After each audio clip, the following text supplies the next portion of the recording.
Over Tennessee's new license plate design, and later we'll talk with Sheriff Floyd Bonner of Shelby County. But first, let me introduce my panel. Otis Sanford is ABC24's political analyst, as is political consultant Susan Adler Thorp, who's joining us, and retired ABC24 news reporter Mike Matthews, who is gracious enough to come out of retirement on a regular basis and spend some time with us. All right, thanks all three of you for being here. Let's start with all the stuff surrounding COVID this week. And the first I have to say is this the second session that the House Speaker and the Lieutenant Governor want to have to address COVID issues, mask mandates, vaccine mandates, and the rest.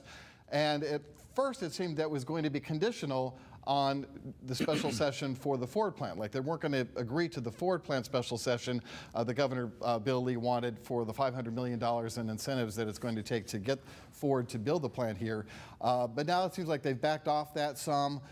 They've just kind of agreed we're going to have the Ford session first around October 18th, and then they're hoping near the end of October to have a second special session and talk about the COVID issues. But I'm just wondering how you all feel about the way the Speaker kind of inserted the whole COVID debate into whether we get a $5 billion investment in the state. Otis, you first. Well, Richard, I just think it's just another example of just how wrong-headed this legislature is, and certainly the leadership. I mean, you have the Speaker of the House trying to set conditions for something that is going to be a big economic game changer for West Tennessee, including Shelby County. Going forward here, we are likely to see more jobs in one time than we've seen probably in ever. And he's going to condition that the approval of those incentives on something that I think will cost lives rather than save lives. They're trying to prevent. They're trying to prevent companies from mandating vaccines, which I think you have to do in this environment to keep people safe, and we have the legislature trying to prevent that. I just think this is just another example of this legislature being so out of touch and so conservative and going down the wrong track. Well, the argument being used, Susan, at least by McNally, is well, his constituents want to know, why are we doing all of this for West Tennessee when there's really no special session to address the concerns of his constituents, which he says his constituents are very concerned about COVID matters and are resistant to the mandates both for masks as well as for vaccines. Well, I hate to clue his constituents in, but West Tennessee is also part of Tennessee. So we have a good reason to want to have that special session.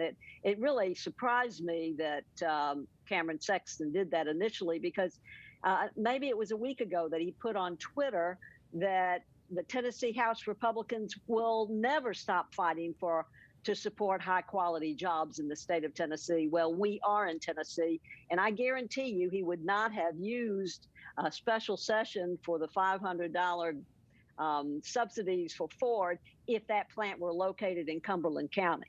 It just happens to be over here in Shelby County. You know, it amazes me that our legislative leadership is always in a constant battle to hit rock bottom, and there always seems to be a new way to get there. Not to be outdone, Mike Matthews, the governor's office, it appears, demoted one of the top special education officials for the state. Her name is Teresa Nichols. She was moved to, or reassigned, I should say, within the department.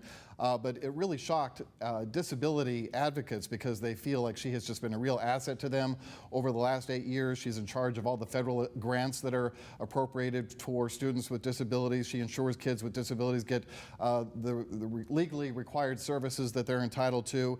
Yet, unfortunately, she was a witness in the federal trial, I should say, over Governor Lee's executive order and whether parents can opt out of the school mask mandate. She testified, said that Lee did not consult with her before issuing her order, and then she was asked on the witness stand to point blank whether the job would be easier if everyone was masked, she was asked.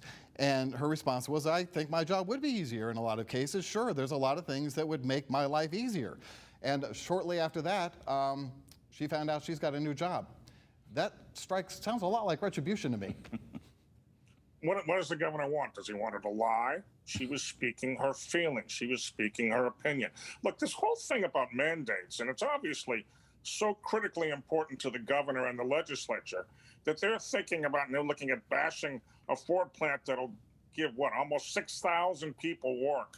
They're talking about getting rid of this lady because she disagreed with the governor's mandate. What people seem to forget is government mandates you wear a seatbelt. Government mandates that only certain people can drink alcohol or smoke cigarettes. There are mandates all over the place. And this is just one of them. It's for the public health. And it's a different thing entirely than for all the other things. These so-called constitutional experts are missing the point here. They're missing the point here. It has become such a politically tainted issue that, like I said, it's even looking at these huge plants. The Ford plant's going to be such a game changer, and for them to even think about tampering with that makes no sense at all. Otis, the issue with Ms. Nichols, you know, it wasn't that long ago. It brings up the memory of the doctor who was fired for daring to say that teenagers have the right to get a vaccine without parental consent. No question. That was Michelle Fiscus, who went on the offensive, thank goodness, and exposed the hypocrisy that was going on there. And she was the scapegoat here.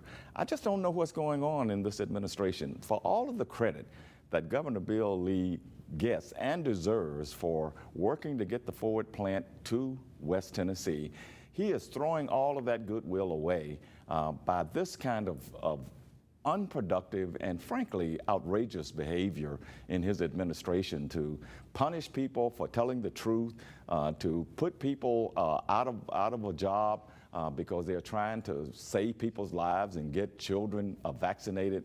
You know, I just don't understand this administration's approach to governing at all. It's just a sad day. Well, I want to talk about one other COVID-related issue before we end this segment, and that is the new COVID sick leave policy that was established this week by the administration. The school board did not vote on it, applying to all staff of Shelby County schools. And it gives, has no requirement that the staff member get the vaccine, first of all, which is different than what Nashville expects of people when they have a similar policy, but you can't take advantage of the COVID sick leave specifically unless you have at least one shot. You get up to 10 days off. You have to prove that you have a positive test. And so far, this school year, 417 staffers have tested positive for COVID. So hundreds of people will be able to now, if they had to give up sick time or vacation time for when they had COVID earlier this year, now they get to take advantage of this COVID sick leave, and it won't actually dock them from their other time off. Susan, that's just raising some eyebrows for a school district that was so vehement in favor of mask mandates and vaccinations and all the rest, that they would take this stance and basically give people a pass if they haven't been vaccinated and give them 10 days off if they catch COVID. I don't think they're just giving their teachers a pass. I think, of course, they want to retain their teachers. Teachers aren't easy to come by. But I think to reward people, including teachers, for getting COVID is just ludicrous. I mean, it's a policy that makes no sense. But if you let me jump back real quick to the governor, I want to say that I don't believe for a second that our governor wants to hurt the children of Tennessee. But what I do believe, and you talk question about governing, is that Bill Lee wants to run for office again. And I guess it's okay with him if the welfare of the state school children is collateral damage. So be it. Okay. Mike, do you want to take on this perceived double standard on behalf of the school district? It doesn't make any sense, Richard. It makes no sense whatsoever, especially, as you said, in light of the other things that Dr. Ray has done. Look, this school system has gone out on a ledge several times concerning their feelings about COVID and what to do, and vaccinations and masks and things like that. This one doesn't make any sense. Okay, Otis, I'll let you have the final word. Well, I agree with, I can't disagree with anything they're saying here. It seems to me that this school system is creating its own double standards here. And it does appear that they are rewarding people for not getting the vaccination.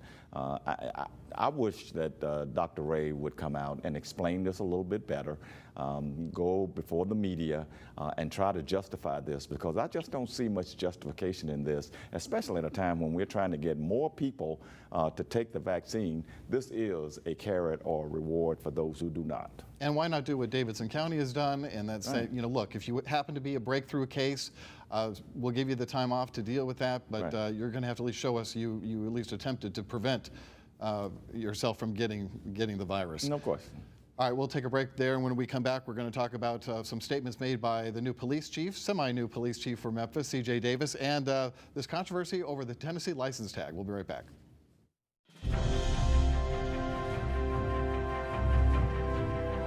Reggie Bush used to eat breakfast somewhere.